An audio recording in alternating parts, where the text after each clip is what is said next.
Lorna Blake is driven to help people, especially girls and young women. She says her purpose is to empower others to rise up out of adversity. How did this become her life's work? You are about to hear a story of neglect, abuse, fear, forgiveness, and most of all, overcoming and becoming. Lorna studied social work at Erasmus University in Canada, taught English in South Korea, went to live in Panama to escape the cold, she says. She now lives in Florida. Get ready for the Lorna Blake story. This is Profile. I am Faye Ellington.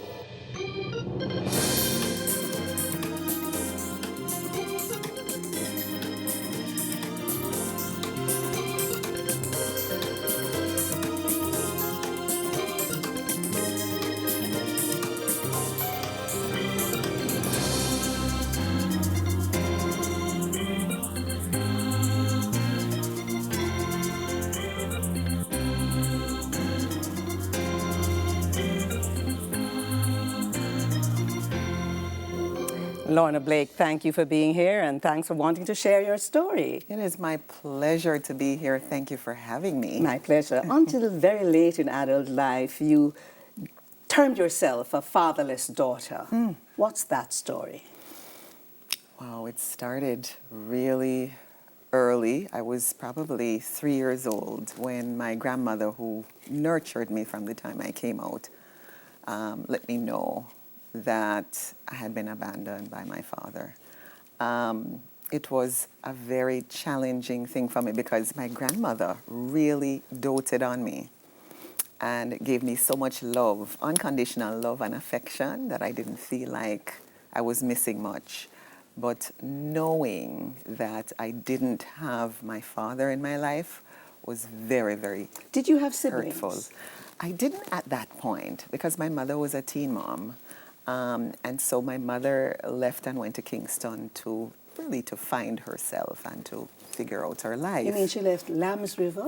She left Lambs in River Westmoreland? in Westmoreland What are and your came to earliest memories of Kingston. Lambs River in Westmoreland? I remember 3 years old, probably 3, going to the river with my grandmother. And I remember there was a time when she said she didn't have a thermos.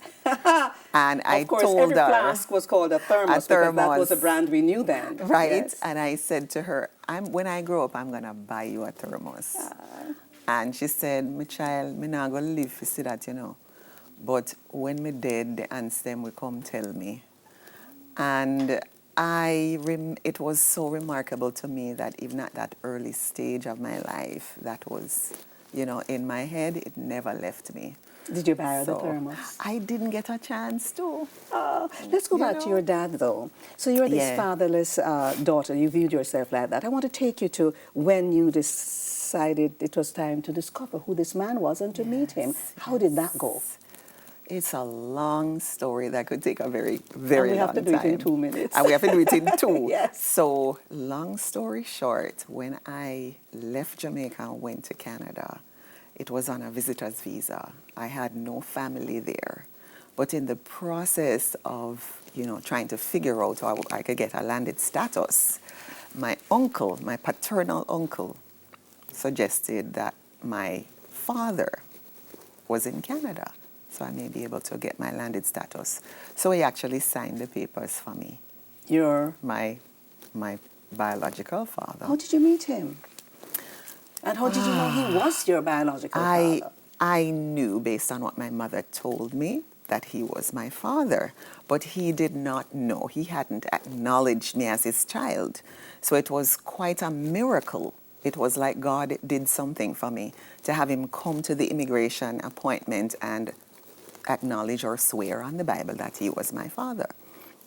The immigration officer, I remember saying to him, "Are you sure you fathered this child when you were 13 years old?" He was 13? 13. So his family didn't want him involved at that point. So what's happened is that, he would drift in and out of my life.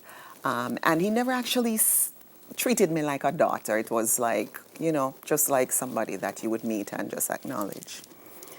The last, I'm going to say 2 years ago, I made a decision that I need to confirm my paternity. My mom passed away 13 years ago, and I know my mom said very clearly who he was, but I didn't have this confirmation from him. And when I tried to get him to do a paternity test, he didn't want to get involved.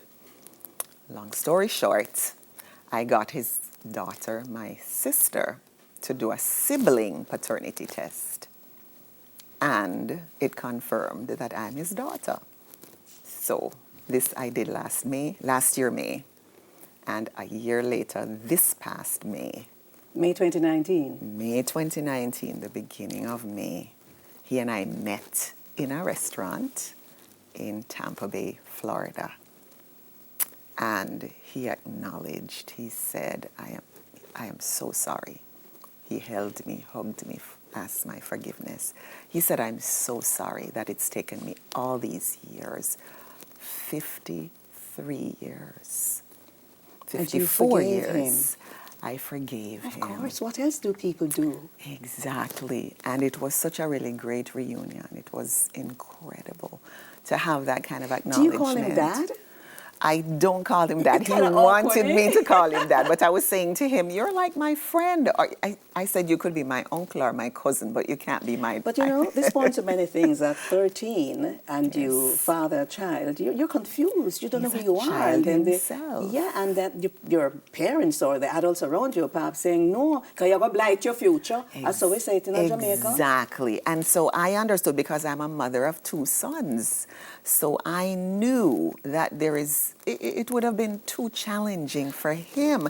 And I told him, after we had a chance to really sit down and talk, I said, I understand what your parents were trying to do for you. And the fact that you got to go to high school and to have a career and to be successful, it gave me somebody to look to, because my mother told me who he was.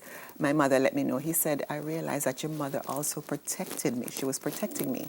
Wasn't she? Women do a lot of that. My mother did that. But my mother would always say, your father is going to high school. Your father has gone to high school. And you will go to high school. So let's talk about it. You left Lambs River and came into Kingston to be with your mother, your biological mother. That's right. What were those years like? It was initially a very challenging time. There was a lot of instability because Mom didn't, she was trying to figure out her life. And so in those early years, I would say I came to live with her at about age 6 initially. I think I felt like the rug was pulled out from under me, leaving my grandmother, the security of my grandmother's home. And interestingly enough, I was a very mature little girl. So, I was potty trained early. And one of my early memories of joining my mother was that I started to wet myself. Anxiety, there was trauma, stress, yes. Anxiety, stress, fear. How did she deal with that? Was she understanding? She didn't understand it, and so it resulted in me getting hit, and, she was trying to figure it out. Anyhow, soursop, the heart of a soursop came to the rescue after a while, and so that's how we were able to get rid of that. People don't know soursop just manages so many things, including bedwetting, cancer. Yes, indeed. So you're with Mom. And, I was with what Mom. Schools did you attend? I went to Coburn Gardens all-age school, and then I went to DuPont Primary School before I went to high school. But stuff was happening before you went to high school. Before I went to high school. Another kind of a trauma in your life. What More was trauma. That? Yes. What when was I that? was 8 years old, 2 devastating things happened. My grandmother, we got news that she passed away in the country, and then the man who was my mother's partner at the time started to sexually abuse me. At 8? At age 8. And it continued for 3 years, and he swore me to silence. He told me that if I told her, she would kill me.